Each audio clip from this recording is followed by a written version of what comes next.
Whew, that was a few days of intense thinking. Wow.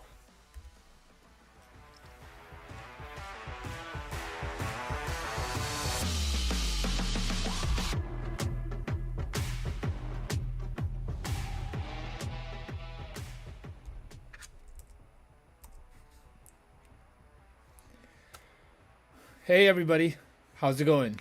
Welcome to the Fizzy, where excuse me, I think that's the worst intro ever. Welcome to the Fizzy, where we document my journey in trying to figure out how to make real money, especially starting from nothing, because I have nothing.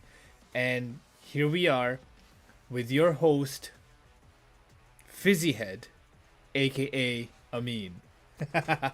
So, thank you for joining us. And that was the welcome section, which is right up over here. Just playing it out loud.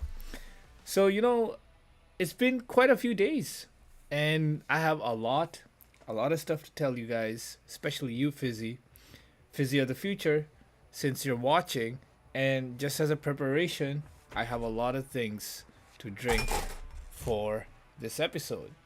And let me bring Leo in as well. Right here, I also have Leo with us tonight.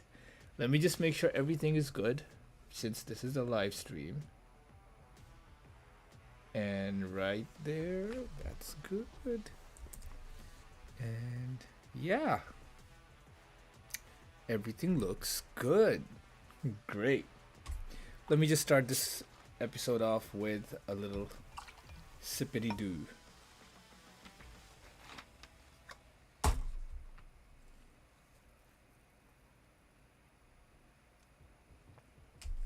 All right, so welcome to the Fizzy.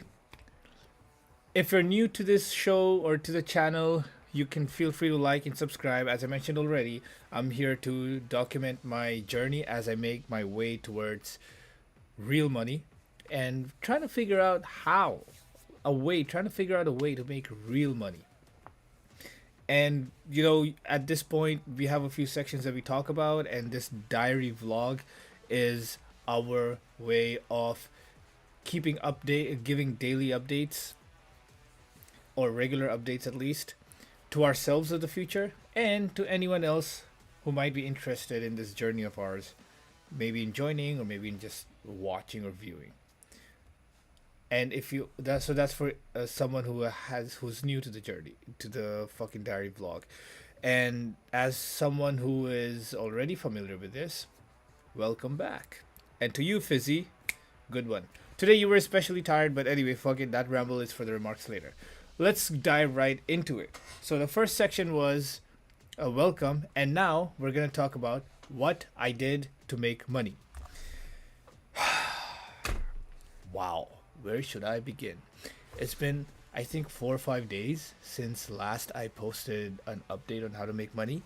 And, I've really been following up from the last posts, the last updates. So, quick recap: in the last episode and the last couple episodes, I came across these new ideas of brainstorming solutions and brainstorming ideas. And I came across this 20 idea methodology where you write a problem and you come up with at least 20 ideas in a span of like whatever 10-20 minutes, and you force your brain to think. The whole concept of that idea generation methodology is that the first 10 will be easy ideas, then the next 4 or 5 will be harder to generate ideas, and then the last 5 will take really a high amount of effort from your brain to generate.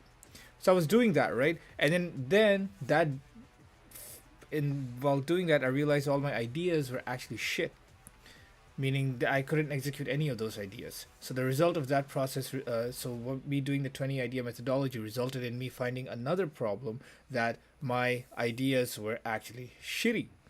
So in order to resolve this issue, what I did was I was like, you know what? If my brain is generating shitty ideas, then maybe the verbiage of the problem that I have, that is shitty.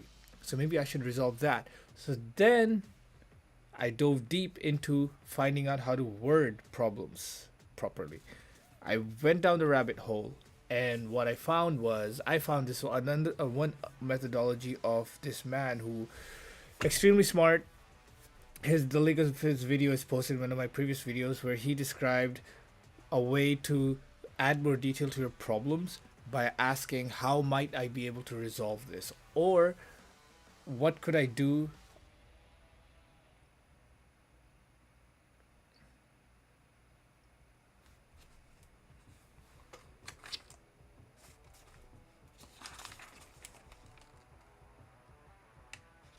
Or what's stopping me from achieving this goal.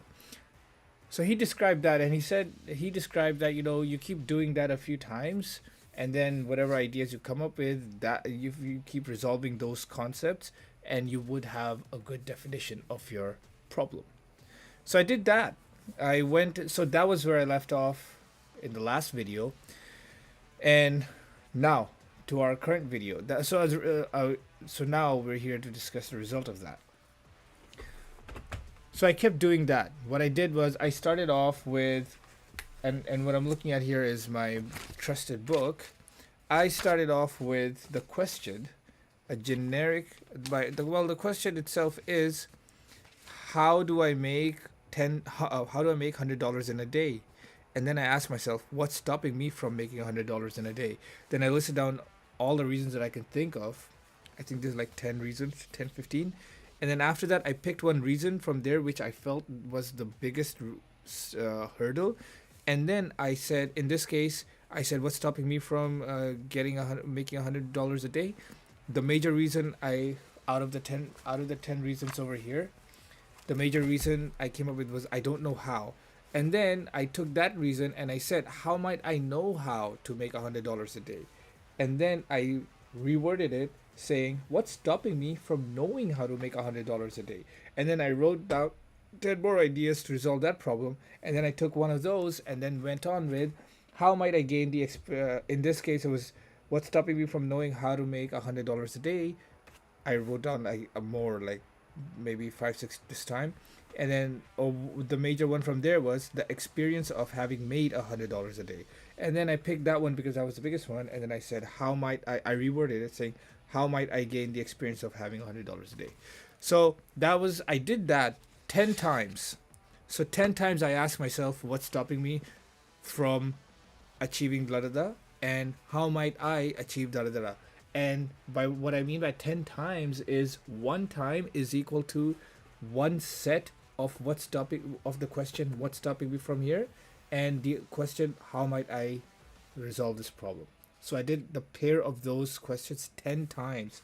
And as you can see over here, I have like a bunch of pages, all these pages written down literally with that information. This is what I've been doing for the past like 4 or 5 days, literally. Right? And as a result of that, I filled up a bunch of pages. And, I did not leave our table and desks until we made progress on figuring out how to make real money. Remember, one of the things I also said last video was that I'm not going to leave the room or the desk until I figure out how to make money. That's exactly what I did. Now, I don't know exactly how to make money. I did, however, make a lot of progress. So, coming back here. So, I did that 10 times, and it was all the opposite of the 5 why methodology. I don't know what to call it. This is the how might we, or what's stopping me asking that question 10 times. And, the result of this approach was, or rather is, that I ended up adding a lot more detail to my problem and the problem statement. So the problem, and I also surprisingly ended up adding a sequence of events, for maybe one of the sequence of events that could lead me to making real money. So let me tell you what I mean. So I started with the problem, and with every pair that I also, quick note, with every pair of questions that I asked of those 10 times, I updated the problem and including that information from the solution that I added. That's also key. Cannot believe I didn't mention that. So yeah, so then I started with So back to the result. I started with the problem statement of how do I make $100 in a day, and then I did the whole thing 10 times.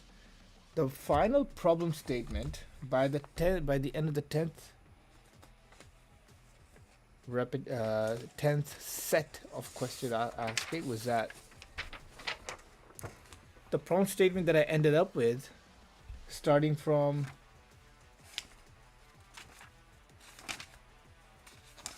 I gotta get better at this. Okay, the problem statement that I ended up with. So I started from the problem statement, which is the first one, which is how do I make $100 in a day, and I ended up with the 10th problem statement, which had much more detail. And this is the 10th problem statement. It's a whole paragraph. The 10th problem, this current problem statement is, how might I study, execute, put in the time using the $100 million offers book? So I may create and test 100 offers in a niche. So we may come up with or create an offer. So we may create an offer, so we may combine the available people that we know and have, so that we may gain the knowledge of creating the offer. So we may then create the offer and then give that offer to our people and our network, so that we may combine the available people and the assets into something useful and valuable. So we can since we combine people into something useful and valuable, we do that. So I may list and figure out assets and people in my network that I have access to. Also, I have people I have access to, along with assets that I own or have, so that I may find or create a specific streamline or niche or pathway in tech. And I want to create that pathway in tech or niche in tech, so that I may find a specific customer, and I may find the value that the customer wants. And I want to do this so that I may be valuable to the customer. And I want to do that so that I may have a customer, so I can talk to them and identify the people who want to buy $100 a day item. Now, that end of problem statement. So that's the problem statement, the current problem statement that I have. As you can see, the result is literally this whole thing. The resulting problem statement, the final problem statement after we have gone through this our process of what's stopping me from and how might I do this. The resulting problem statement has a lot more detail. There are a couple of repetitions, which is fine. Repetition of points within the problem itself, which is fine. It's a long sentence. It's a long problem statement. And there is a sequence of events, which is a surprising effect. Surprisingly positive effect. The sequence, so as you can see, this problem statement is a lot more detailed, so much more detailed than this one problem statement of how do I make $100 a day. So that's number one. I continued redefining the problem into more detail as per the episode 3 of the show. And the hope is, that's what I've been doing for the past few days. And as I was also creating this problem statement, there was a lot of this process also caused me to think of multiple other procedures, aka as I was talking about the industries and the niche, I also ended up writing down which industries I would want to work in. So as you can see, there's like a whole table of all this research done, and I was trying to figure out which niche or industry that I want to target, and all their market sizes, and what if I penetrate each market just by 1% and whatnot. And out of like about 15 markets or 15 industries, I came to the conclusion that tech and tech sales seems to be right now, it's not 100% there yet, but tech and tech sales seems to be the niche that seems to have the opportunity. I mean, the opportunity that I'm looking at is $7.1 billion of market, and that's so the opportunity that I'm looking at is the market size is.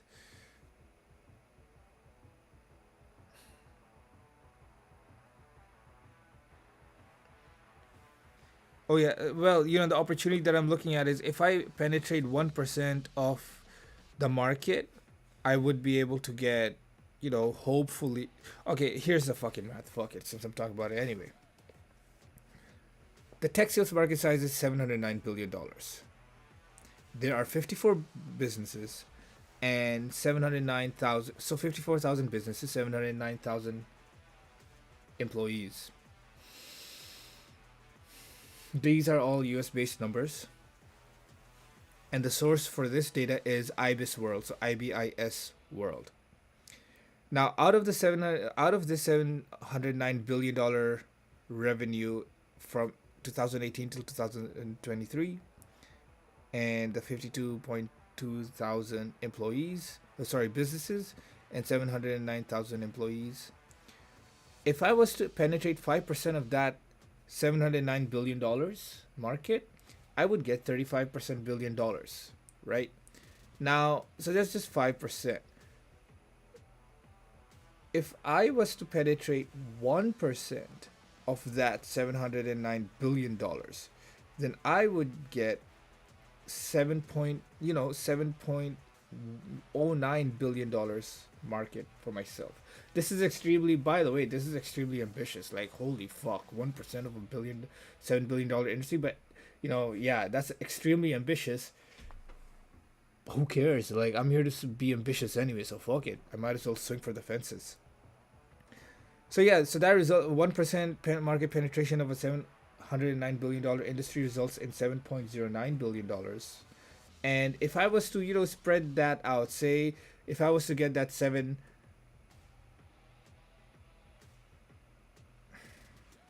you know what? Fuck this. Let me see. 709. What is 10% of 709? 70. 70.9. Jesus. Yeah. So 1% is 7.09. Yeah.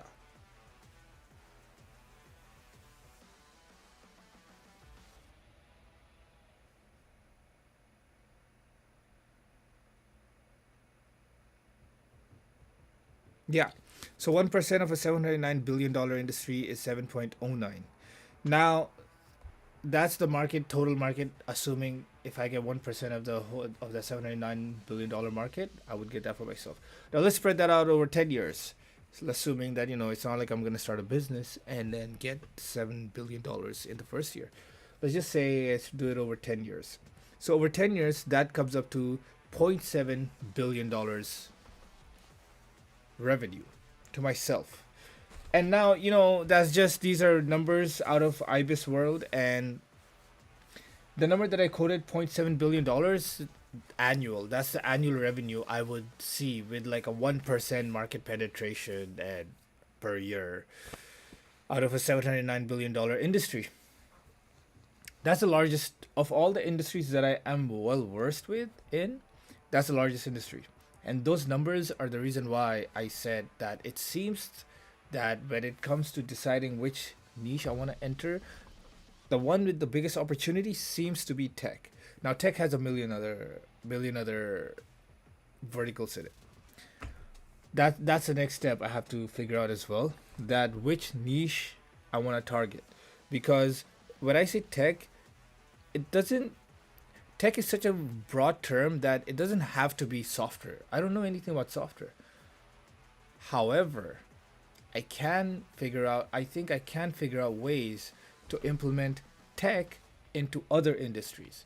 For example, for me, aerospace, right? Aircraft engineer.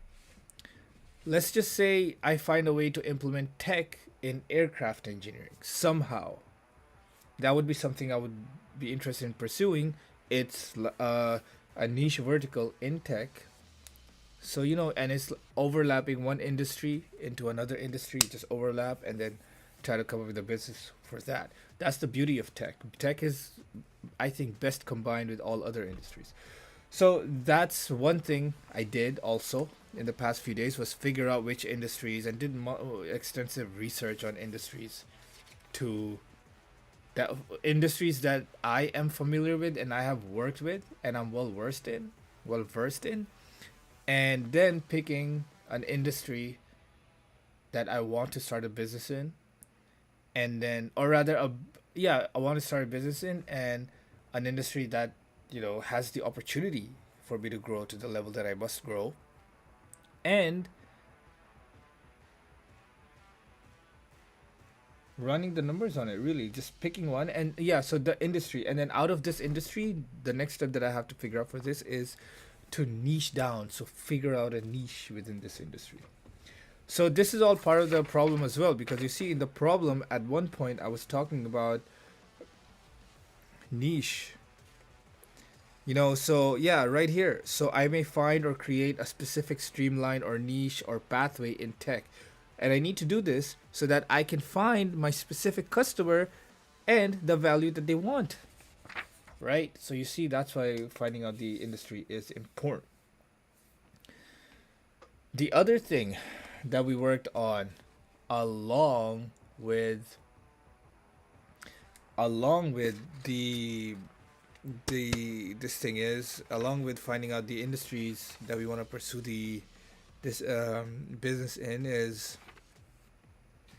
our network and our assets.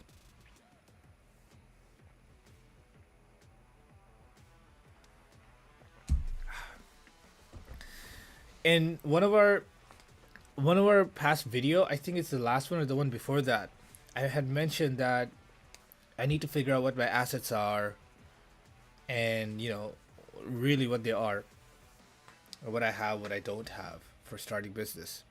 Now I know what assets are and all this stuff already. I had learned that a long time ago. So when I sat down to figure out all my assets that I have, I started with the physical stuff first. I thought about it all. I was like, what can I get money for if I was to just let go of everything, or what generates me money right now? And it turns out I had nothing. And by nothing, I mean, like, okay, there's a car, but the car's worth like a few $1,000s. My clothes are worth nothing. Glasses, all this stuff worth nothing. I'll sell my furniture, sure. Get a few $100 there. And that's it. That's all I have. That are like, what else can I do? Rent out place where I live, but where the fuck am I gonna live? So I realized quickly, and honestly, not to my disappointment, but surprising to my surprise, that I really don't have anything. Which honestly, it was annoying, but at the same time, it did make sense because I do live a minimalist lifestyle. I really don't have any expenses, and I don't like to buy expensive things. Like, I just in my room itself, you won't find anything except paper. Like I write down so much stuff, but that's it. Like, written paper and plans of things, and like a beautiful mind, like things written, plans written on walls, business ideas all around the walls, investing and all this stuff all around the walls. That's what you'll find. You won't really find anything expensive, and the things I mentioned are not assets. They're ideas, but no one would pay for them. So I didn't have anything physical. Then I thought of, okay, what skills do I have? And then I listed down all the skills and everything. And that just, that's good. It's good for me to know the skills that I have. It's just, if I was to give my skills out right now, that's just the same as doing a job. Effectively trading your time for a skill. And that's just doing a job, which I'm already doing. So, they're not really assets. Skills are great. I mean, those are the best assets you could put in, as Alex Rabosi puts it, and I agree 100%. Just what I was looking for was assets in terms of something that can be sold or something that can generate me wealth. So, quickly identified that, okay, my skills are there, but okay, fine, I can't use it the way I need to use it right now. Let's see, skills. Those are soft assets. I call it in my brain. So with soft assets, then I realized, if I don't have things as my assets, and my skills are okay, they may or may not be assets, fine. What else is it? then I thought of people. I was like, are people my assets? Then I realized, holy shit, I'm a people's person, and people are my assets. What if people start making me money? And then I realized that, okay, if people start making me money, and if I work with a group of people to make me money, who do I know that would be willing to join me in making money? And that who do I know, that question led me down a whole new rabbit hole where I went through all my contacts, literally all my contacts. I went through my LinkedIn contacts, phone contacts, Instagram contacts, Snapchat contacts, Facebook contacts, the people I live with, whoever I live with, anyone in my radius in the city, all the business cards I have, the business cards I received from people, my WhatsApp contacts, all the contacts on my phone. Literally went through it all. And I started clearing out and filtering out people. And these are the questions that I asked. First of all, I asked myself that who the fuck would be willing to do business? Who would have a mindset of either buying a product from a business or doing business with someone? And I quickly realized it's it's not gonna be someone with an employee mindset. That's it. If someone is an employee, or if they're happy being an employee, or if they don't have an ambition of being anything more than an employee, then that's it. Me and them, we're never gonna make money together, and that's fine. All the power to that person. I don't see myself working with them for the goal of making real money. So automatically I said, okay, I'm gonna ignore, like I'm gonna filter out or disqualify. I'll disqualify all the people who are employees or with employee mindsets. So then that disqualified like so many people, like 80%, I want to say 80-90% of the people that I knew as I went through the list. Then I went through, then I went through a list, and then I started looking for these four categories of people. I effectively broke it down into this. I said that let me see how many business owners are in my network. Let me see how many hustlers are in my network. Let me see how many sales reps are in my network, and let me see how many managers are in my network. That's it. And the reason for this is, number one, I said, let me see how many business owners are in my network. Reason for business owners is that because I have tried to start business on my own, and so far nothing has worked out, which is fine. Many lessons learned though. Always that's great. I started my own business and whatnot, and I understand that there's a certain mindset required for it, and I believe I have. And if I can find other business owners with that same mindset, there simply is going to be a higher chance that when I pitch something to a business owner, that they will understand it, whether they reject it or not. They will understand it, and they can maybe refer me to someone else, or they can work with me. There's a higher chance of me and a business owner working together for making money. Business owners are going to have their own set of issues to overcome, which is fine. It's just it gives me peace to know that, what, you guys, you and I, we're in the same trenches. We're business owners. I'm trying to start a business, but I understand. So there's a higher chance that if you and I work together, then we make more money. So that's number one. That's why business owners, I look for them. Then the next category I decided were hustlers. Now these are the people that I trust. These are the people, and by trust I mean these are the people I trust to make money with. These are the people that we have talked about and tried in the past to make money in businesses and all that stuff. These are the people that every time, if not most times, that we talk, we're always talking about how do we make money, how do you do this, what are you doing, what's that. These people are not necessarily business owners, at least not yet. I can see myself telling these people like, guys, I have this idea, I think it's gonna work, considering that, it does work and I do have something solid. I could see myself getting these people together and working under my name and me leading these people towards freedom. So these are the hustlers. The next category are sales reps. So the next category in my network I identified were sales reps. So these are all the sales reps that I worked with in the past, with whom I have close relations with, or rather with whom that I could call, and just talk to, and potentially ask them to do something for me. Maybe not start a business, but I could definitely ask their advice, and I can, maybe one of them or some of them start a business with me. Sure. The point is, these people, I could see using and utilizing these people for certain aspects of business, sales, right? So that's what it is, especially because I worked in sales too. The next category that I have are managers. By managers I mean all levels of managers, from supervisors up until CEOs, because even a CEO is a fucking manager, right? These people are the slaves. These are the lowest of the four categories in my mind, and these people, they're never gonna buy anything because their budget is so fucking shitty and small, set by their companies. They cannot do anything without the company's permission.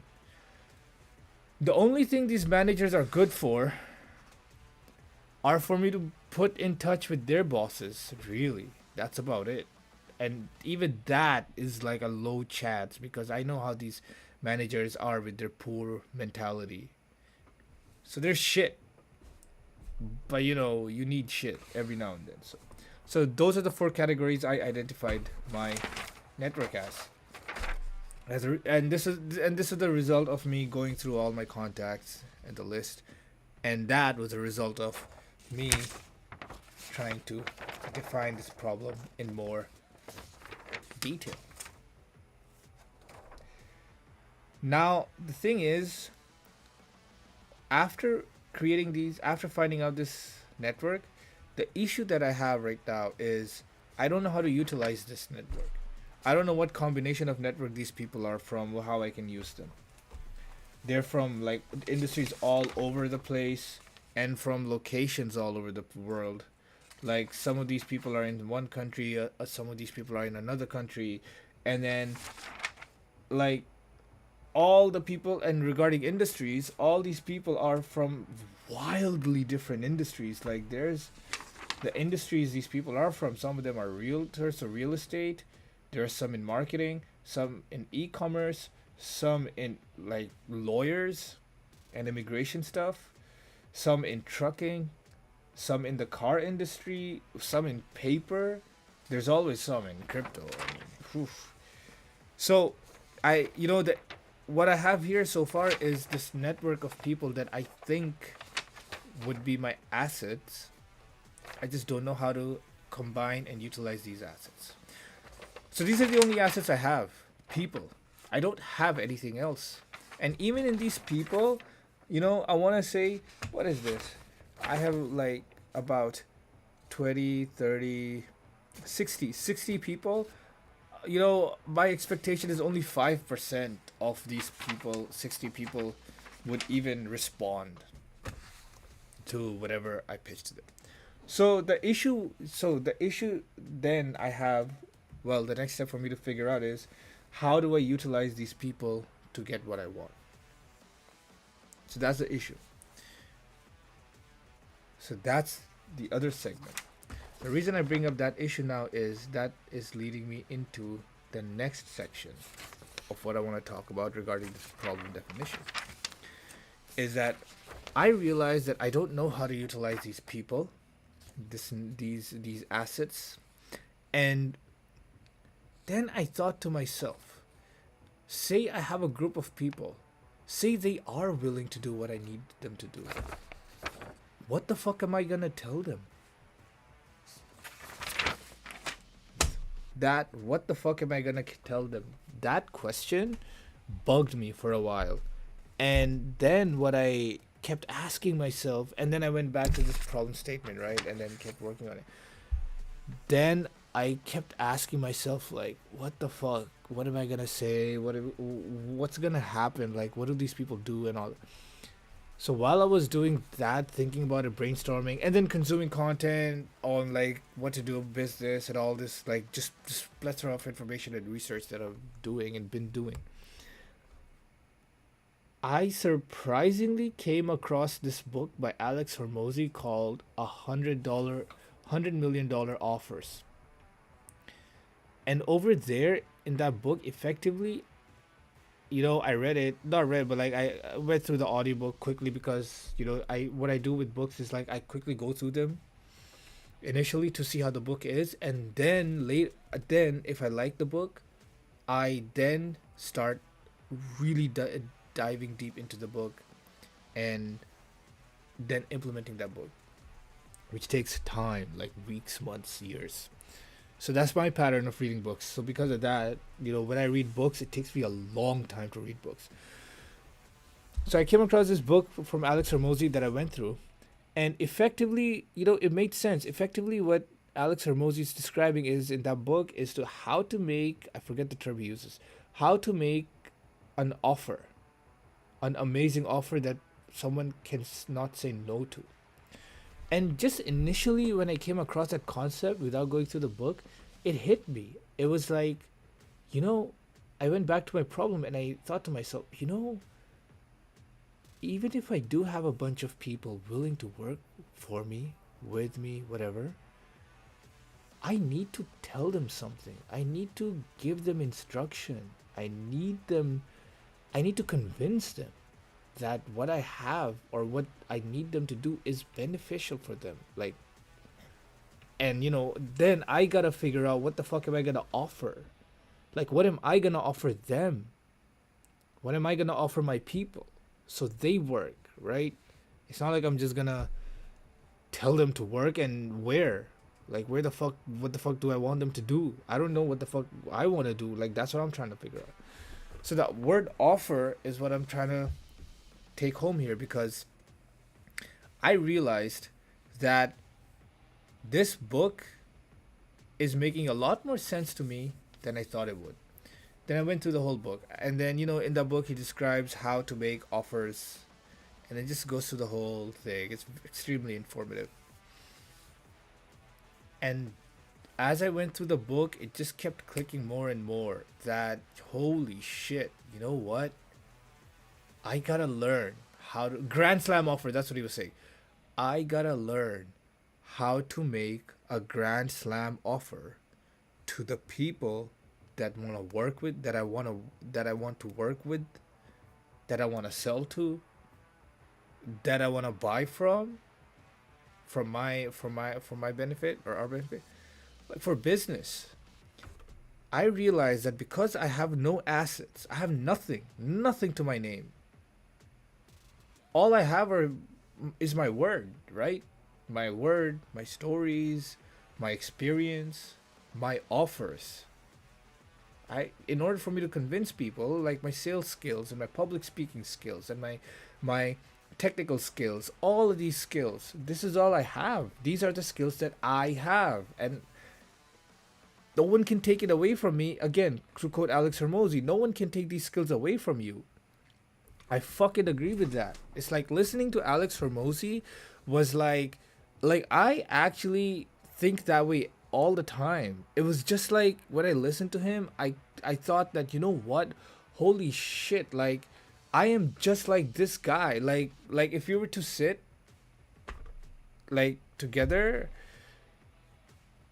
I think there would be extremely little disagreements. Like I don't know. I don't know. It's just like everything he said makes sense. Like how could it not, right? It's not like I learned about it. I already knew all this stuff, but the way he put it through like together, that's what made me like rethink things in my mind. The way he organized it. So effectively, I understood that I must make offers to people. I must make deals. And that's what I decided to learn. That's what I decided to learn with Alex Hormozy's book. That's the other thing. That's the other concept for this problem statement is that I must learn how to make offers. And how do I do that? I do that using his book. So I make like 100 offers. I learn how to make 100 offers and get better at offers. Each get better by each offer. It's extremely similar to how I'm doing these YouTube videos and this diary vlog, and hopefully getting better with every video. So that's the other thing that I, was doing in the past few days. Another thing leading up from this section to another one is I studied these guys and a pattern emerged. And by these guys, I mean Alex Hermosi, Andrew Tate, and the guy from Wolf of Wall Street. Let me just get his name real quick.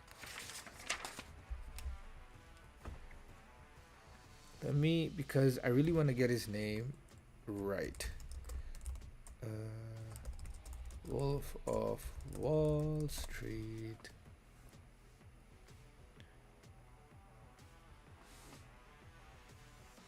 Jordan Belfort. Yeah. Yeah, Jordan Belfort. Yeah. So Alex Hermosi, Andrew Tate, and Jordan Belfort. I kind of deep dived into these guys, and I was like, how the fuck did these guys make money? Like, without anything. And then it hit me. I was like, these people didn't have anything, but they did get people to work for them. And I was like, that's similar to me. I don't have anything. I just know a bunch of people. And even then, I'm struggling with it. That's fine. Like, okay. So then I was like, okay, then I thought about it more. I was like, okay, how did they make money? I was like, Andrew Tate made his initial money by his webcam business, where girls were doing their webcam shit and giving him money. And then this Jordan Belfort, he was literally selling stocks, penny stocks, to the average Joe.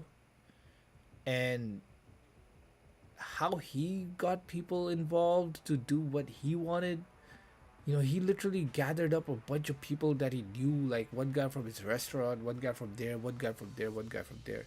And then all those guys sold for him. And then Alex Hermosi, what he did to get his initial money, was that went around to gyms, and then he told them, like, do this, or like a bunch of gyms did what he said. These people were doing what these people were saying. Like, basically, there was a group of wolves, let's call them wolves, doing the bidding of one person. That's what was happening individually with Alex Hermosi, Andrew Tate, and Jordan Belfort. So I kept thinking about it, and then it hit me. What hit me was what I call the fishing rod phenomena. That's the term I coined. Fuck it. That's the only way I can make sense of it. And I'll tell you what I mean by that. So going back to the example of all these three people, I noticed what they did was they figured out a way to make money, and then they either mastered it themselves, perfected it, or they understood it to a level of perfection, and then they gathered a group of people around them and they shared that knowledge with the people, and then those people executed that knowledge, and then they gave portion of the money they made to the source. The source being Andrew Tate, Alex Hermosi, Jordan Belfort, not Pearson. Shit. Where does the fishing rod come in? Here it is.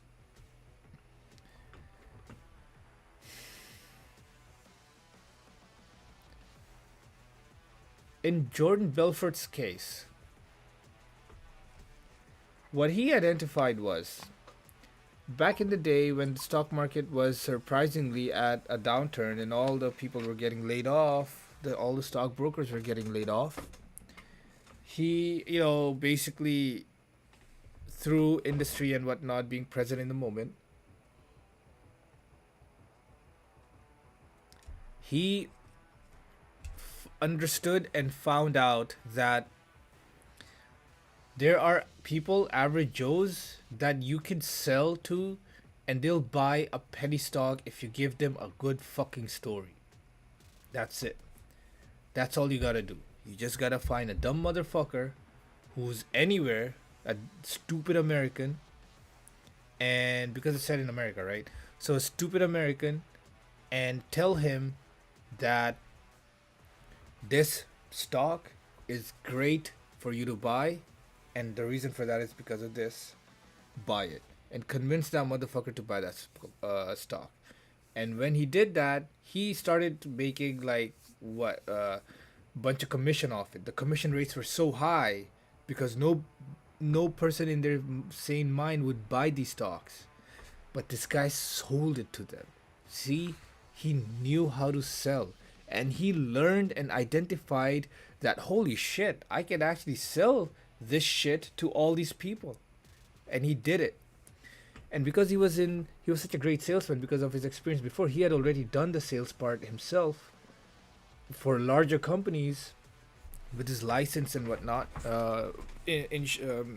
stockbroker license and whatnot. He was great at it. And then he found himself a market. And so that's his fishing rod. The methodology of the salesmanship and the way he acquired the customer and then acquired the average Joe and then sold him the stock and told him to buy the stock and then gain commission out of that and then later established his own company to do the same. So he did that. That was his fishing rod, and he mastered his fishing rod. Which is the fishing rod is the equivalent of the knowledge, the salesmanship, the way he generated money out of these people, out of this group of fishes, let's call them. So now let's say this is the fishing rod. So he made this fishing rod. And then what he did was this. He went around and identified a group of people, a bunch of badass motherfuckers, whatever, other regular people, a group of his wolves, let's call them. And he went to them and said, you know what, guys? Here is this fishing rod, and I give this to you. If you do and use this fishing rod as I show you, then you can make a lot of fucking money for yourself. You go do it. Make money for yourself and be fucking rich. Just give me a percentage of that. That's it. And that's what those people did. Those people did. That guy taught his people, his group of people, how to sell. And then how to sell to his fishing rod was basically how to sell to the average Joe all these penny stocks, right? So he taught his people how to do that on such a level that his people, they did it themselves. And then they made so much money for themselves. And because they were making so much money, they didn't mind giving portion to the business, right? To the owner of the company, which is Jordan Belfort. He did that. And because of that, everybody was making fucking money. And then he kept them loyal, which is like a whole different thing, the way he did and all that stuff. Like, keeping people loyal and to the company and all that, that's a whole another thing to do. It's just the source of that gathering of group and getting them to do what you want them to do requires that you first of all have a fishing rod, an equivalent of a fishing rod that you know and master, and then you give it to your fucking trusted people so they can make money for themselves and give you a portion. It's extremely important that you share the knowledge and that your fishing rod works, and that the person, when they use the fishing rod, they make money for themselves. And that is such a fucking crazy, mind-blowing concept that I had an aha moment about. Because usually what do people do when they get a good idea? They keep it to themselves. And they're so stupid that way. I hate people that keep ideas to themselves. I never keep ideas to myself, right? Because just gaining the feedback from people makes your idea so much better. Why would you want to keep an idea to yourself? So people keep ideas to themselves, and then when they find, usually when people find a fishing rod for themselves, they keep that fishing rod to themselves until they can only take it an X amount of time. But this guy, Jordan Belfort, he didn't keep it for himself. He fucking shared that with a group of people, and those group of people made money together at an insane amount. So that's number one, the first example. The second example is talk about Andrew Tate, how he made his initial money. In Andrew Tate's case, after his fighting career was over, he was broke. I mean, whatever. It's try to figure out a way to make money. La da da da da. He realized that he knows a bunch of girls, and then came across this link of webcam services, and then he found out that webcam girls back then, I don't know about now, back then webcam girls made a fuck ton of money. Now, what did he do? He studied that business and he understood that business on how it works. He didn't become a webcam model himself. That's the difference between the this Andrew Tate story and the Jordan Belfort story, is that Andrew Tate didn't become the webcam model himself, whereas previously Jordan Belfort was the fishing rod and he knew the fishing rod. I suppose he knew it, yeah. So in Andrew Tate's case, he didn't become the fishing rod himself. Instead, he understood the process, and what he did was he gained the fishing rod through observation and his knowledge of whatever the industry. Let's be honest, he definitely was in some sketchy shit, as the whole world is, no doubt about that.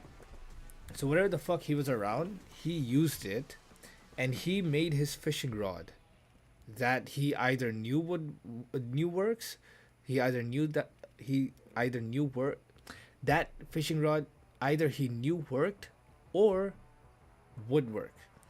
And then what he did was he gathered the girls around him, and then he told them, he's like, hey, listen, I have this fishing rod, aka this whole webcam modeling business methodology, and I give this to you.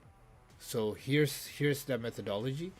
Now, if you do what I say you do with this fishing rod, meaning if you do the webcam modeling as I say you do, and like the way I show you you do, you can make a fuck ton of money. And all the fish will be yours, and you just give me a percentage of that revenue. And that's all he did with the girls. Some girls thought he was lying, so they left. Other girls stayed. The ones who stayed tried, and they used the fishing rod that Andrew Tate gave them, and they did make a fuck ton of money. Extremely important there. They made a fuck ton of money for themselves individually without the interference of Andrew Tate in using the fishing rod. Andrew Tate only supported them in using. He supported them in the sense of like teaching them how to use it, providing them all the facility and all that stuff. The money that the girls made for themselves was huge, and Andrew Tate and the girls gave Andrew Tate a percentage of that money.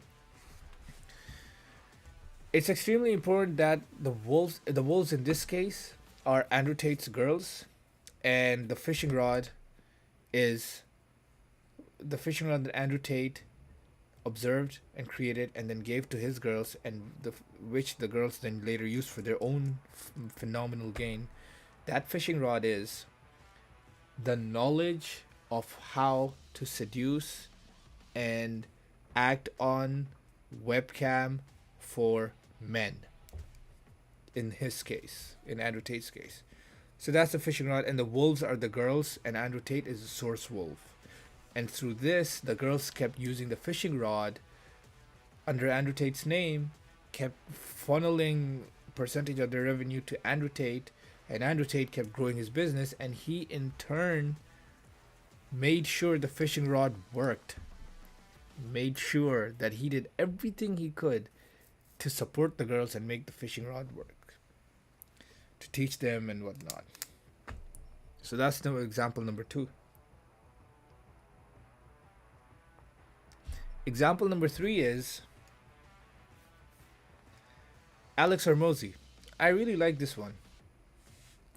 Alex Hormozy had his whole gym businesses, and then after he lost it all, what Alex Hormozy did after he lost his gym, and he was at like I think in negative something.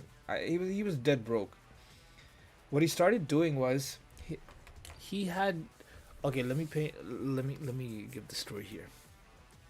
Alex Hormozy is he started his making his money in gyms. So he owned gyms, like a bunch, like I think 5, 6 gyms he owned or something like that. And then he lost it all. After he lost it all, he decided to do consulting for other gyms effectively.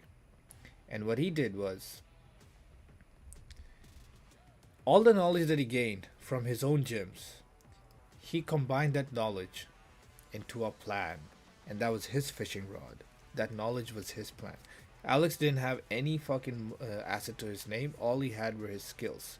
So he combined all that knowledge from his gyms into a plan which he could execute, comprehensive and whatnot.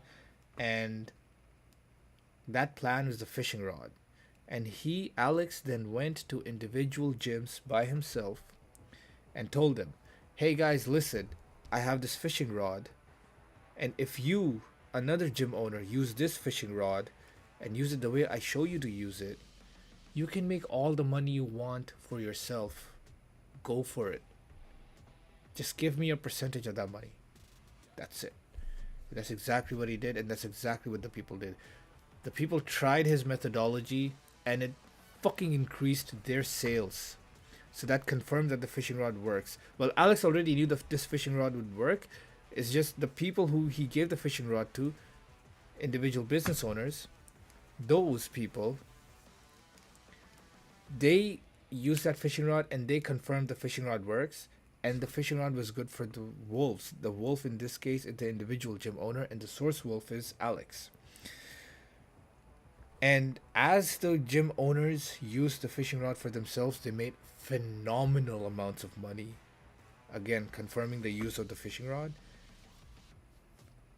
As they made more money, they just gave Alex Hormozy a percentage of that revenue. Some of them paid in advance, but you get the point.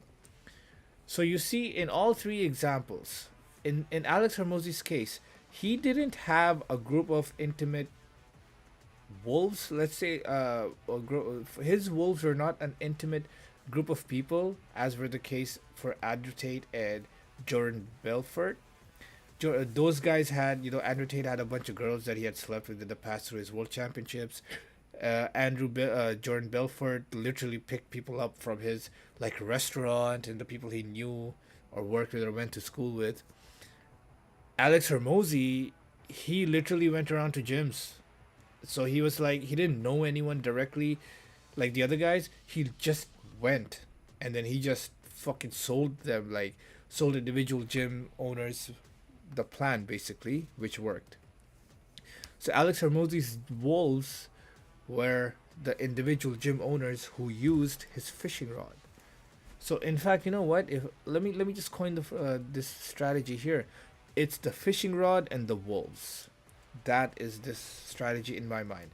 So this whole strategy, I noticed this pattern with these people who came out of nowhere and they made phenomenal amounts of money using the people under their name.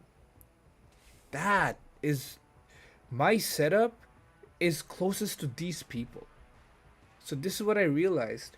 So as I realized this pattern, I realized that, dude, I don't have any fucking assets. I don't think I'm a genius in the sense of Einstein level. And I do, however, know a few people. I don't know how many of these will even show up, but that's all I have. If I was to consider any asset that I have, it's people. People are my assets. I don't have anything else to my name. I really don't. Fuck. I'm just a broke guy that like talks and knows people. Like that's it. That's it.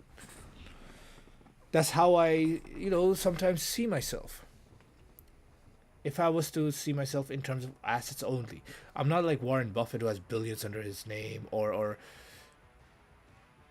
Robert Miyazaki, I think, who has again millions and billions under their name. And these people again came out of nowhere. All these people came up by themselves. They didn't start off rich. You know, what I'm trying to get at is what I have in common is more with people like Alex Hermosi, Andrew Tate, and Jordan Belfort, who started from nothing, and then they got a group of people to work for them. I know Jordan Belfort later on ended up in jail, but that's besides the point. That's because he did illegal shit. Doesn't discount the fact that he gathered a group of people and made a fuck ton of money. He came up out of nowhere. Without Andrew Tate, he came up out of nowhere. This guy was broke. He was fighting championships and he's a world champion and he was broke. That's how the fighting career goes anyway. He just came up out of nowhere. He got a group of girls to work for him into something that he identified as an opportunity and made fuck ton of money. Alex Hermosi. This guy started off from nothing again. He had the success and then he lost it all and then he went on to become successful again from nothing. All these people, so these people they start from nothing and they used people around them for gaining money. How are these people from different from all the other people that I talk about and notice? They're different in this sense. My idols, Warren Buffett, Steve Jobs, Elon Musk, in no particular order. These guys are so smart and hardworking. When they were up and coming, all of them came from broke backgrounds and all that stuff, right? Like, I mean, maybe you could argue with Steve Jobs, but sure, whatever. Like, they weren't really particularly rich. Sure, maybe they were like middle class, some of them, but anyway, they were either broke or middle class, but they were nobodies. All these guys are what I would call not inherently smart, but they made a technical product and then they executed the living fuck out of that technical product.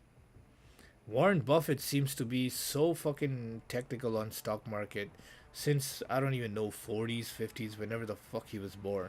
There's no way for me to go back and study him like that. I mean, I still do. I still study him. If I was to if I was to just however, if I was I cannot do the analysis that I did on Alex Hermosi, for example, on Warren Buffett, right? Simply because, dude, when Warren Buffett was up and coming, I think it was the 40s or the 50s. Like, no one is fucking. What the fuck data am I gonna gather from there? Sure, I could get a few like voice accounts, but that's wouldn't be enough. With Steve Jobs, is the same story. When these people were up and coming, there's not real much data on it except what the media puts out, and we all know that by the time media comes in, especially back then, when media finds out, it's too late already. Like, you don't know how the person made money. Just they just say some shit happened, but that's about it. And with Elon Musk as well, same story. I mean, this guy made PayPal in 1999. That's how Elon got rich, or maybe even before he got rich. But you see, like, if I was to think, like, how the fuck did Elon make those softwares all the way back? I mean, I couldn't figure it out. There wouldn't be any information on it. It was during the fucking 90s .com bubble and shit, and software back then was crazy and different. These people, they didn't start with, they had nothing. Their asset was their technical skill. Warren Buffett was the stock market trading. Steve Jobs was the Pixar. Well, before Pixar, he was Apple still. He made a fucking computer. Elon Musk made a fucking payment system. All these guys made all these technical things. None of them really started off with, like, you group of people do this for me right from the beginning, right? Stories was not their selling point. Their selling point were the products that they made. All the other people, Mark Cuban made something and then he sold it. A software company then sold it. Kevin O'Leary, Kevin O'Leary made software company, sold it. Most of the people that got rich that I know, all these people again came up out of nowhere, right? They got rich just creating something technical and selling it. Those guys are great. When I studied and learned more about Alex Hermosi and then Andrew Tate and Robert Jordan Jordan Belfort, I came to realize that I actually aligned with these three guys who sold the plan and the offers and the stories, which the stories are the product of our time. They started off in nothing. What they did was they employed a group of people to do something that these something in one direction, and that one direction was what these Andrew Tate, Belfort, Jordan Belfort, and Alex Ramosi told these people to do. And how they told these people to do what they wanted was they offered them something that was beneficial for the wolves, So yeah, the product of our time are stories. I think we do live in an age of information. So that's the other thing I wanted to talk about, and I wanted to mention that I, came up with and I had an aha moment on was the fishing rod and the wolves analogy amongst Alex Ramosi, Andrew Tate, and Jordan Belfort. All of that, so that's what I've been doing over the past few days as well. So you see, all of those things and thought processes came out as I was trying to add more detail to this problem statement, as I was coming up with this problem statement.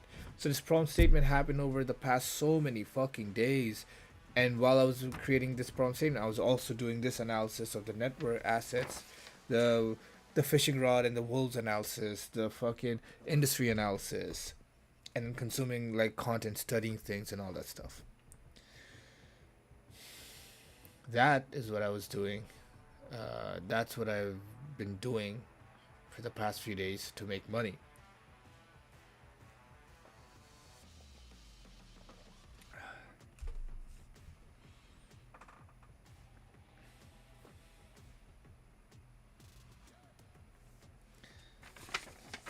There's just one more thing that I want to do it live, and just so there's a record of it. Oh, actually, yeah, never mind. Yeah. So before anything, I wrote these things in this book right here. So like this all handwritten. I mean that's empty. That one's empty, but I've been writing like this, handwritten, and then all these papers. This is a big. I don't know if it's a problem or not, but whatever. So the other good thing with this, one good thing with this problem statement is now that I have a step by step like a pathway of like if I follow these things. Oh shit! I forgot to say if I follow these things, I can make $100 a day. Hopefully, I could maybe potentially make $100 a day, perhaps.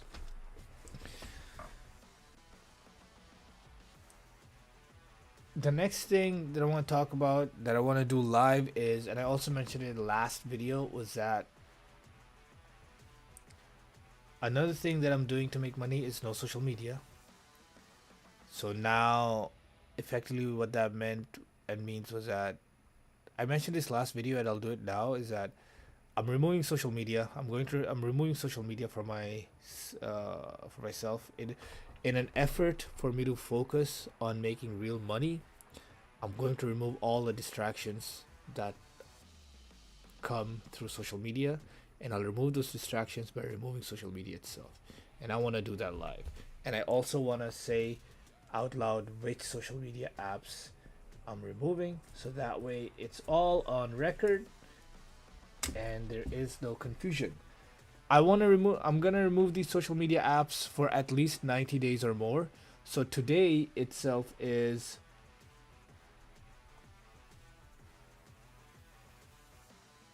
November 9th. So it's November 9th, 2023. So I want these social media apps to be removed till at least, hey Siri, what is 3 months from now? I want these social media apps to be removed until at least February 9th, 2024. So now let's see.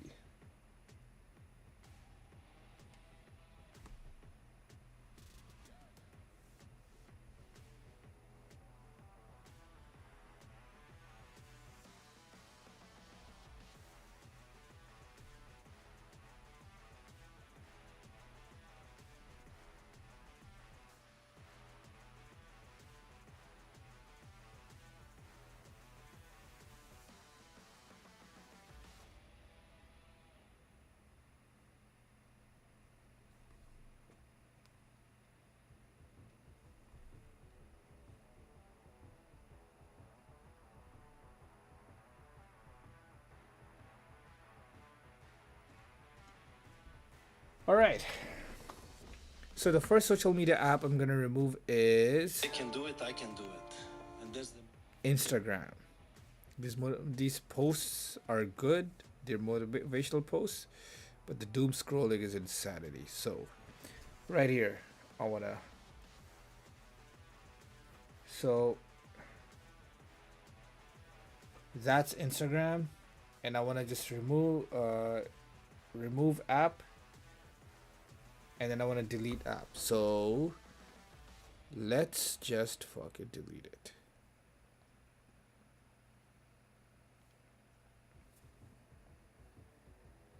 And Instagram is gone.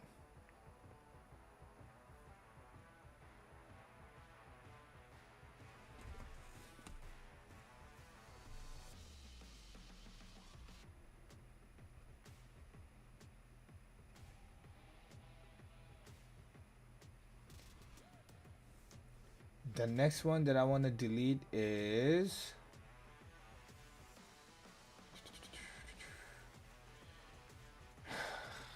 all of these weird, like, I don't know. Oh, TikTok. The next one I want to delete is TikTok. Yeah. So let's see. I'm just going. So I'm just going to. I'm just going through my phone apps one by one. So that's why it's being like weird. So I'm going through my phone apps one by one to see if I see any social media app, and if I see it, I'll delete it. Because sometimes I don't use some social media apps. Some other ones I use a lot. So yeah. So right now I'm deleting TikTok, and TikTok is deleted.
Let's find more.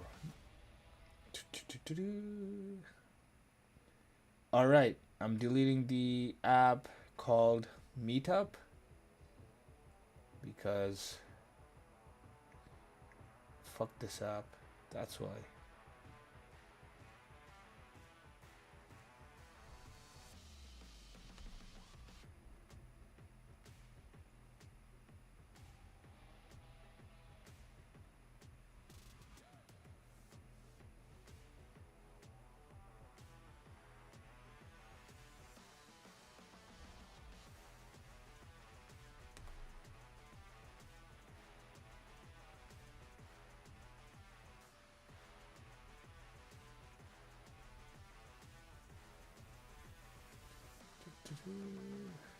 Let's see. Bitmoji, Tapo. What is? Okay, never mind. Train. Oh, it's another bodybuilding app. That's social media. Nope. So I'm deleting this app called Train.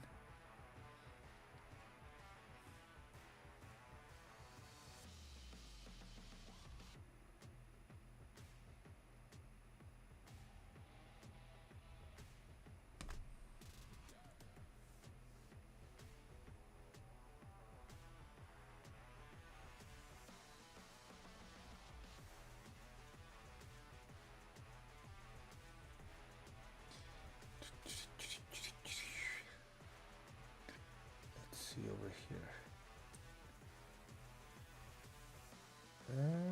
Is LinkedIn a social media app? Yeah, it is. So I'm deleting LinkedIn as well. Let's see. Facebook.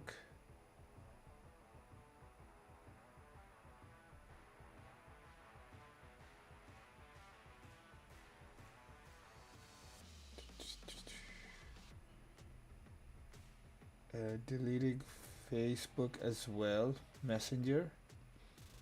Alright, that's gone. What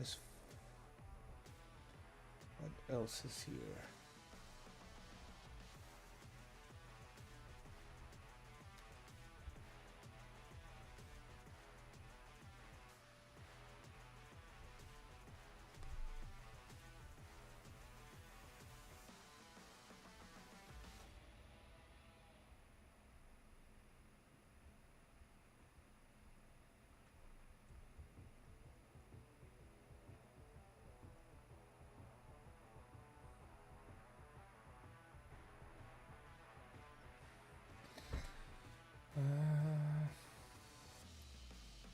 Cineplex, manga, no. PS. Oh yeah, let's remove the PS app. I mean, I put my PlayStation away anyway, so I'm never gonna use the PS app. Spotify, Ticketmaster, TV, WebTube, app, AdGuard,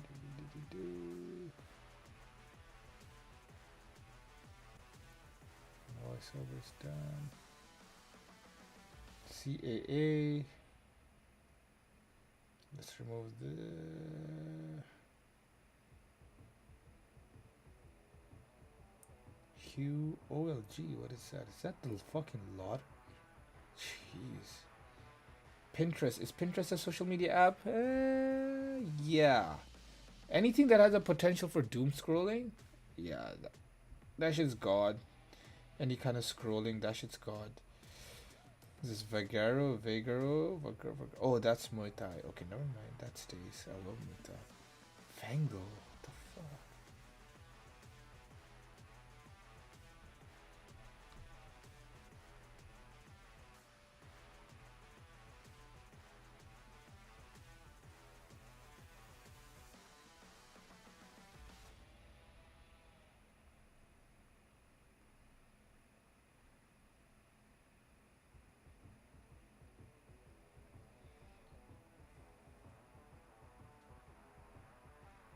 There's Uber, Auto Trader, CJ Dropshipping, GG, VB, Shop, Tasty, Yelp. Okay.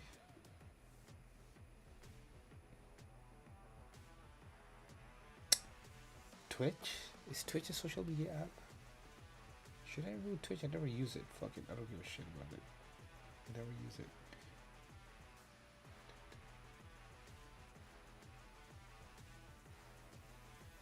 Okay. Skillshare, no, that stays. All right.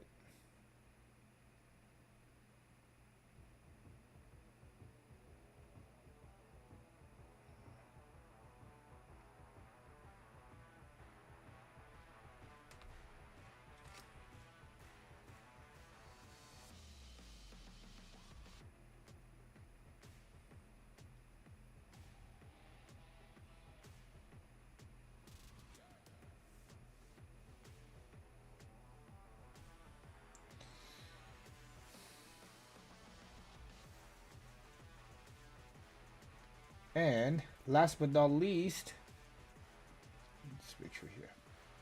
Snapchat. So let's just delete that as well.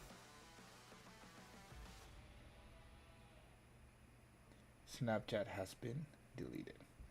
All right. So let me just make sure everything's gone here. Perfect. All right. So I have deleted all these social media apps from my phone, and no more social media. YouTube stays because it's essential for studying, for me at least. I don't know what I'll do about the YouTube shorts. Maybe I'll put a timer. I don't know. But for now, I use YouTube for only studying though. So that is the other thing that I just did to make real money, is that we removed all social media. So to summarize what we did to make money is that we did not leave our table or desk until we made progress on figuring out how to make real money. We continued on with the brainstorming of ideas and methods. We redefined the problem into more detail as per episode 3 of the show. Basically, the problem definition we just said. We listed out all our assets that we could think of and the people that could help us make money. We listed out all the industries and we picked an industry for now which needs to be more niched down on, that we would open a business in. And regarding the previous point of the people, we figured out the people, we just don't know how to utilize them yet. We also figured out the fish and the wolves analogy in the system of how Alex Hormozi, Andrew Tate, and Jordan Belfort made their way to the top from nothing.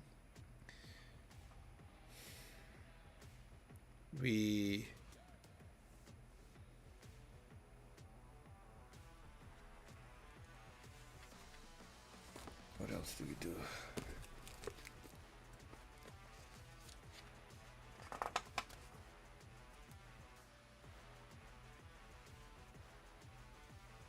Yeah. And okay. Yeah. And we removed all social media in an effort for us to not get distracted and focus all our energy into making real money and figuring out how to make real money. That was a lot of talking, so let me just make sure that I'm good over here. Okay.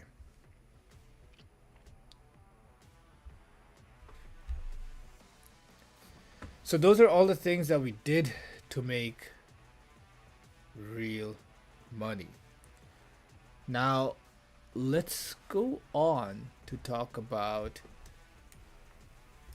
what I plan to do to make money.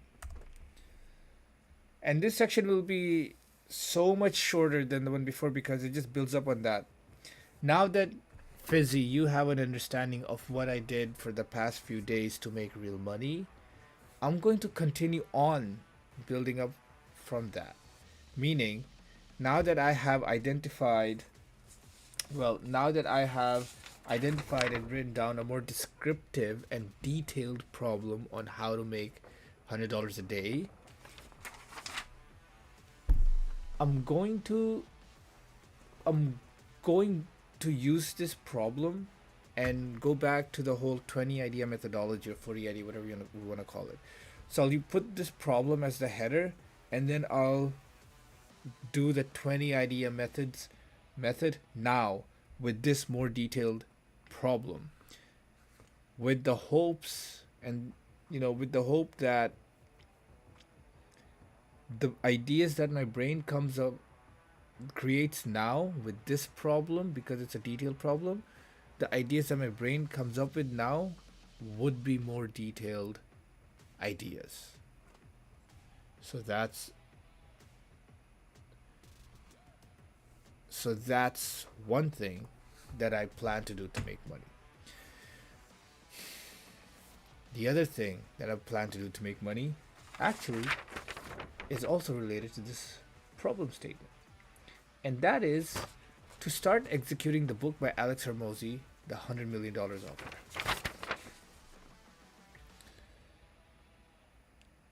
And effectively, the reason why that how that book execution of the book lines up with this problem statement is, you know, currently as the problem statement stands, it effectively, just to summarize it quickly, it shows that, you know, what I must do next, it seems, one of the pathways that I can pursue to potentially make money is for me to study, execute, and put in the time and basically create offers. So I must learn how to create compelling offers in a specific niche so that I can take this offer, whether I observe it somewhere or whatever, and this offer is the equivalent of my fishing rod. So I have to figure out my fishing rod, whether I observe it somewhere happening or I create it myself, and this fishing rod is the offer. And I'll take this fishing rod and first of all master it myself, and then secondly, after mastering it myself, I would go to my wolves, my potential wolves, and give them this fishing rod and tell them that, you know what, you guys use this to make yourself a lot of money, and you send me a fucking percentage of that money you make using my fishing rod. That's what I want to do. So the next step seems that for me to execute the book by Alex Hermosi. I like the book. There were, I cannot think of anything that I disagree with what Alex Hermosi said, and also it just felt like he was a hustler, like not a. How do I put it? Many of the principles that he talked about and the values, I fuck with it, straight up. There's really nothing bad that I can think of, or anything of disagreement that I can think of, that anything that I disagree with over there. In fact, he showed a lot of things in different lights, in the language and just the way he is just like he's just like me, trying to figure it out. I mean, he is further ahead. It feels like he's just a guy like me, or he once was a guy like me, and you know what? That's what I'm like. I'm just clawing my way here, literally running, trying to figure out a way to make money. So I like that book. I went through its quick summary of it, and now I'm gonna start implementing it. And the idea is that for me to, implement that book and keep execute that book and come up with, like maybe 100 offers. So start off with one offer and just keep making offers, keep refining the way of making offers, and keep doing that until, hopefully by the 100th offer I would have an idea of how to make offers, a good offer. That approach is similar to what I'm doing with these YouTube videos, where I have set a goal of, okay, fuck it, I'll make 500 videos where I'll improve one thing every video, and I won't even give a fuck about the views, and I'll just keep making videos regularly on a regular basis, whether it's every day or every few days, whatever. That's the same approach that I'm taking with these offers with executing this book. I just want to execute this book and create compelling offers based on my needs and the people around me and what I want to learn, what I can learn, where place has money, all that stuff. Creating compelling offers and then marketing those offers and selling those offers. That's the other thing that I plan to do to make money.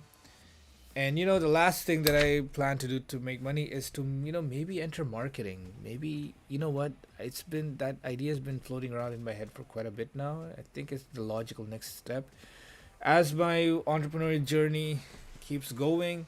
I started off with nothing. I taught myself accounting, investing, financing, learning how to read balance sheets, all those reports, and then I taught myself operations as an engineer also. I think that I'm good at that. I just refined it more, and then I try to start businesses thinking that okay, with that knowledge of accounting and investing and operations, I could try to start a business. Well, that failed. That starting businesses failed. I started a bunch of businesses, all failed. Many lessons learned, and I think one big lesson from all those multiple fails were, I think I started like maybe what 5, 7, and then they all failed. But whatever. Like I designed such a way that I could take the hits, right, because of my operations and my investing knowledge. That's why I'm not completely broke. I mean, that's why I was able to start the businesses, fail and start again and fail and start again and fail, blah blah. It's not like I started, failed, and I'm done for life.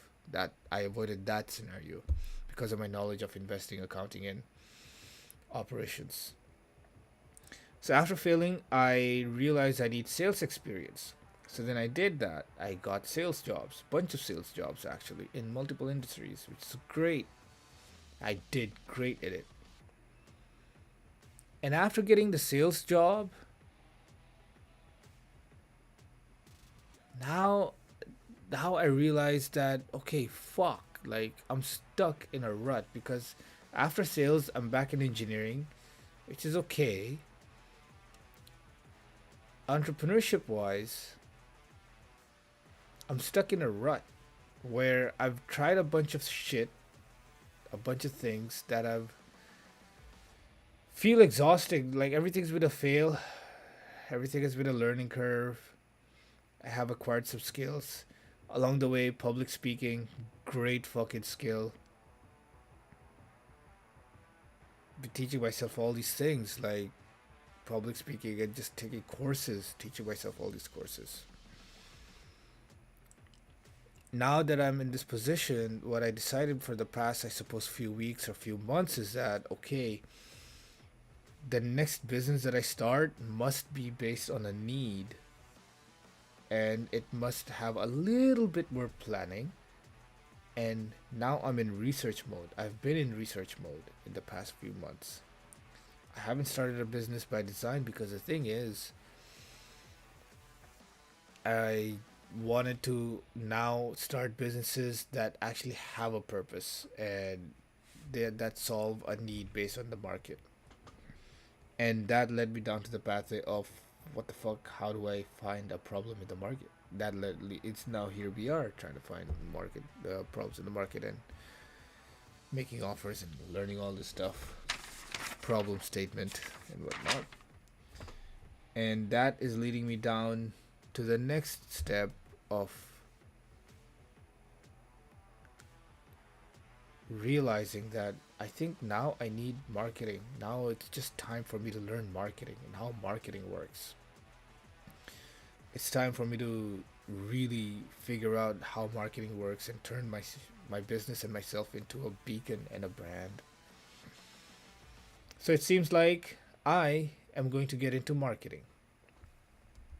By the way, this whole journey that I said, it this shit is like the past like 5, 6, 8 years.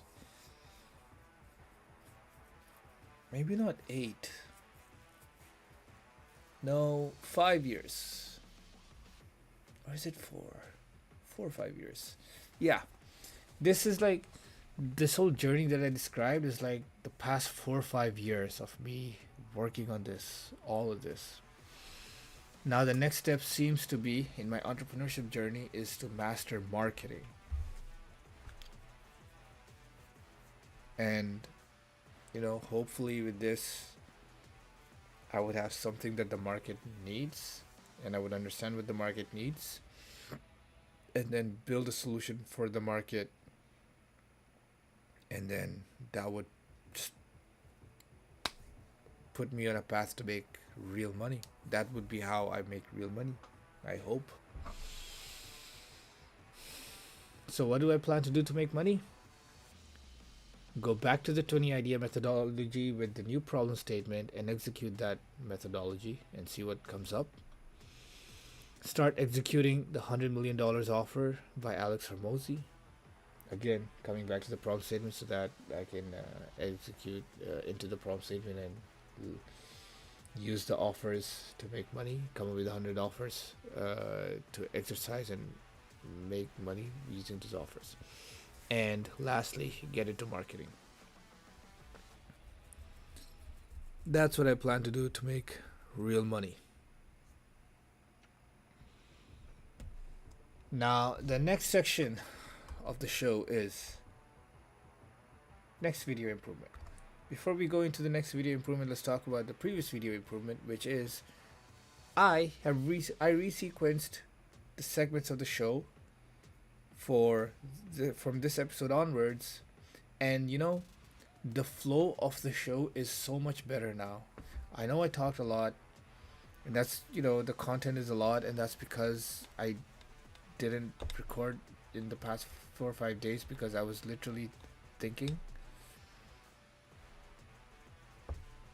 Still, the show with the resequence flow of the segments, basically the resequence this time was that start from what you did and then move on into what you will do next, and start with what you did, move into the next what you will do next. All of that flow that just comes naturally now. So I just got on here on the stream, and I just went with it like, yo, what's up everybody, this is what I did, this is what I plan on doing to make real money. So I resequence the videos. The next video improvement, now moving on, is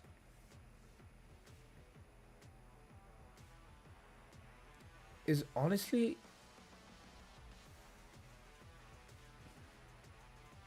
is to master the segments of what I did to make money and the video improvement segments, to master how to tell like updates in these segments, because these are like the juicy segment. This is the major segments right now, the early segments that I want to master.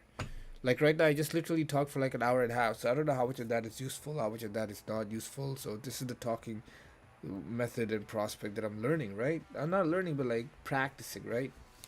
So the next video improvements for the next 10 videos or so are these, that I'll master the talking sections of what I did to make money up to video improvement sections for the next 10 videos. And the rest of the video segments, I'll just keep them simple, right? For now. I'll work on them after I'm done mastering the first half of the show. The other thing for the next video improvement, maybe this will be down the road, is title of the video. So just come up with better titles, I suppose. I don't know better, but like come up with specific titles. So let's see how that goes. Maybe this one will be down the road. That one will be down the road. I'll leave it for down the road. Yeah. Title of the video. Yeah. Okay. So now, the next section of the fucking show is one good thing about myself. So one good thing about myself is that I experiment a lot. And through these experiments, I learn a lot. And I get a lot of results about myself. For example, I'll give you an example. My last social media cutoff that I did, for 3 months or so, I did experiments on myself, meaning I deep dived into a lot of things to learn, focus, business related, buying car, whatever, all that stuff. Through these experiments and through not meeting anybody, that's the other thing I did. I did not meet anybody, no social activity, unless it was a requirement for business and all that. I learned that it takes my brain 3 weeks. So if I start with a path or an action, or I find a new idea to execute for business or whatever, motivation can carry me for 3 weeks, and that spark of innovation and the fun side of things That can carry me for 3 weeks of everyday focus and everyday work. And after 3 weeks, that's when my motivation dies out. And my brain now becomes tired. So this, after this 3 weeks, this from here onwards is where discipline is what I require, right? I mentally must get myself to work. For the first 3 weeks, I'm excited. If I get an idea, I'm like, yeah, let's fucking. This is a pattern it goes. I learned is that I get an idea, a business idea, and I have an epiphany. Like, oh my god, fuck, the fucking sky is blue. Let's make all blue paintings. So now, I'll work that day, focus on making the sky blue in my paintings, whatever I'll be doing. I don't have painting, but just an example. In a painting, in my craft, I'd spend that day making the sky blue, and I'll do that the next day. Amazing, fucking deep dive, full focused execution like a motherfucker. And the next day, and the next day, next day, next day. Happy to do it. Easy comes easily because I'm motivated. For 3 weeks. After 3 weeks, now I'm tired. Now I don't want to do it. Now after 3 weeks, I think my brain starts thinking that, oh fuck this shit, fuck this shit. I don't want to do it. But the job needs to be done because the job is still half done, and I don't half-ass things. So at that point, my brain, this is where this after this 3 weeks mark is where I must push myself to get the job done because the motivation has died out. That shit was a spark, bro. It's fizzled out. Now it's the discipline that I must push myself with to carry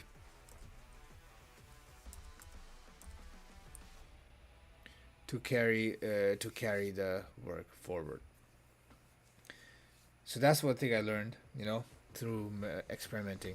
The other thing that I learned about experimenting is that after 5 weeks of intense focus or intense work on one, task or whatever you want to call it, research or analysis or whatever. Yeah, analysis. After 5 weeks of intense analysis for every day on a task, I have gathered all the information that I need to make a decision. Meaning, what happens after the 5 weeks is if I come across any further information or any other method of doing things, it will be a repetition of what I've already done. So I will keep coming beyond the 5 week mark. I will then keep coming across duplicate information that I already know, and that'll be a waste of time. So any information that I learn after 5 weeks regarding a specific task that I've been working on every day, that information is a duplicate and the analysis will be useless, and generally the analysis is done. What I'm trying to say is if there's a big decision to make and it takes you some time, if you resolve that decision before 5 weeks, like in a few days or a few weeks, that's great. I mean, that's what generally happens. The max limit that your brain and you can give yourself is 5 weeks, because after 5 weeks, no matter how much work you put in, you just keep getting the same results in your mind, and you keep getting the same analysis and the same duplicate information. So after 5 week mark, regardless of whatever information you have, however much you have, make that decision. You can be confident that by that 5 week mark, at least a maximum, if you're feeling indecisive, if you hit that 5 week mark, make that decision, whatever the fuck you feel like it. Because whatever anything else you want to gather after that point, information wise, it's just gonna be a duplicate. So with those examples, what I'm trying to say is I experiment a lot, and as a result of those experiments, I learned, and I constantly learn a lot about my mental behavior. And since I learned my mental behavior, I can then tweak it and adjust it and push it to the limits and increase the limits and keep fucking going. The next section of the show is who is Fizzy? I am Fizzy. I am Amin, and I am great. So, Fizzy the great, Amin the great, whatever rolls off your tongue, better. The next section of the show is software. Software. This is a section from here onwards. We'll be talking about all these things to be simple. So software is YouTube and how to search something. The software will talk about the feature of YouTube is how do you want to search for anything. You literally go into the search bar and you press, click the search bar and then you type whatever the fuck you want to type. The next segment of the show is questions and answers. Another simple one we'll do because we want to focus on the previous segments for the next few videos. How to memorize something. Well, you write it down on a paper and then you repeat it 100 times in different places and you start that repetition by you start the first few repetitions with you looking at the written item and then memorize practicing it, just repeating it, and then you do the rest without looking at the written item. And as you find yourself that you don't remember something, you just refer back to the page until you by the 100th time you can recite that whatever thing you want to memorize, you can recite it without even looking at the paper. That's how you memorize something. And the last section of the show, the segment of the show is remarks.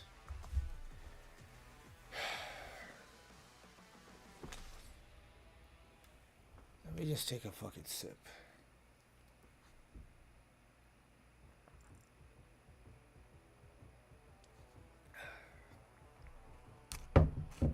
So, remarks. It seems like I'm moving from sales into marketing, which is good and which seems to be required and which is what I want and this is what I need anyway. So that's a trend that I'm noticing. I don't know if it's good or bad. I don't think it's bad. I mean, I don't think it's going to be bad. I just don't know if it's one of those things that is a waste of that is a distraction from what I need to do to make money or not. But I feel like marketing is something required for every business owner. And building up from that thought process is like I don't know, it's like I don't know, man. Everything just shit feels so fucking convoluted. This is some weird entrepreneurial convoluted strategy kind of feeling that I'm having here. It just feels like my brain is coming up with all these strategies and all these methods and then it's just like this open sea of desert or desert whatever, this just open thing where it's like I don't even know what's right and what's wrong and what fuck right and wrong, what works and what doesn't work, that. And it just feels part of my brain is like so dismissive of these things and another part of my brain is like this could work, maybe this will work. So part is like keep half of my brain is like keep going, let's keep going. The other half is also like fuck it, this is some how convoluted is this bullshit. This seems like some next level convoluted bullshit. So those are the two halves of the brain. One half is like, oh my god, what a crazy nice new way, a creative way of doing things. And the other half is like, bro, this is like the 50th fucking shit that you're coming up with. This feels fucking convoluted. So that's I don't know, that's what it feels like. It's a mixture. Point is, you just gotta keep going. You just keep going. That's it. I don't know what the fuck else to do. Fizzy, you know this.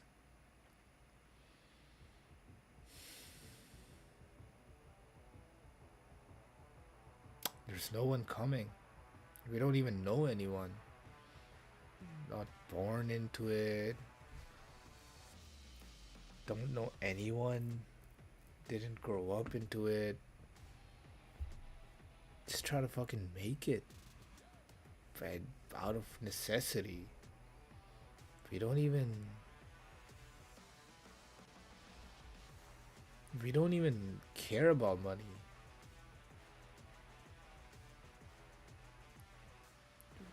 We must do it because people depend on us.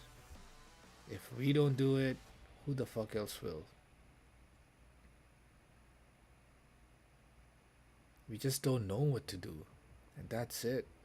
That's why it feels so convoluted, because we're trying everything and anything. That's all we know how to do.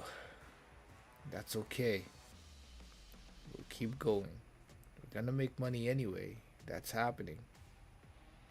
We're just trying to figure out how. And right now, I suppose this is what fatigue feels like.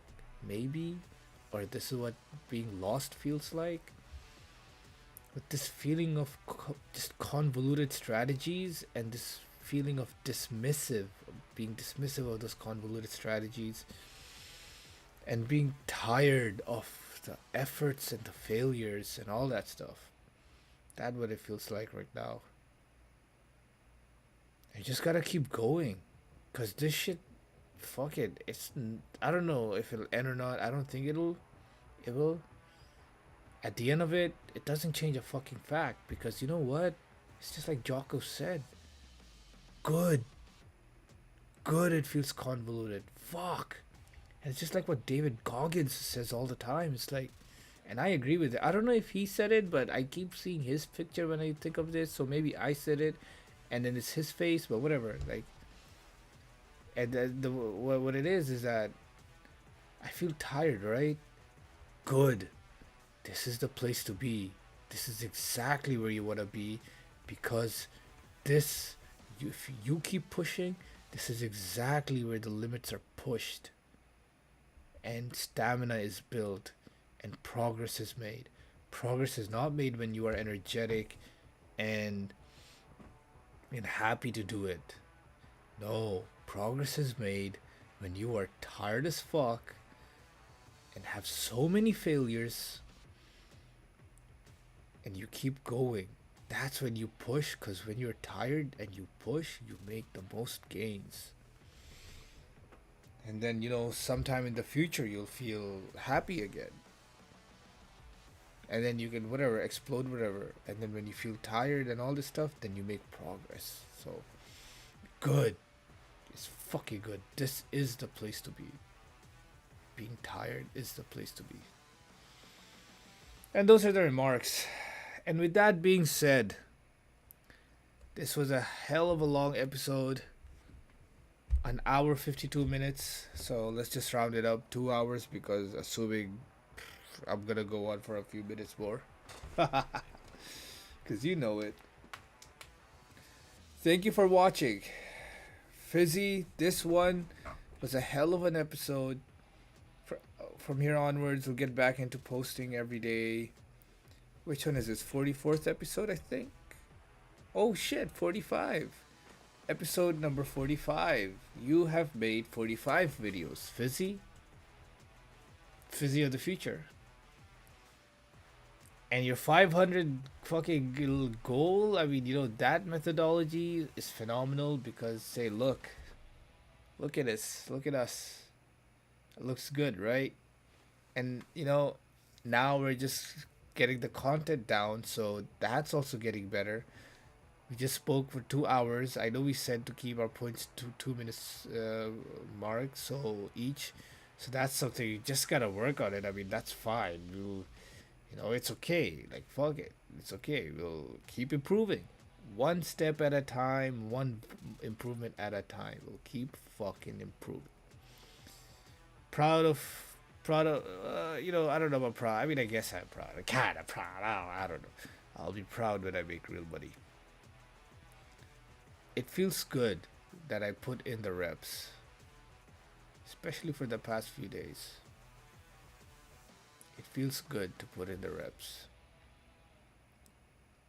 Just like after the fourth session of, I don't know, the last class, the week's last class of Muay Thai, when you're tired as fuck, and the kicks are, you still gotta do the kicks, and then you do it, you're dead. You're just dead. You can't lift your foot or leg, but you manage to do it just somehow, and you're exhausted. And then at the end of that class, you feel good that you did it.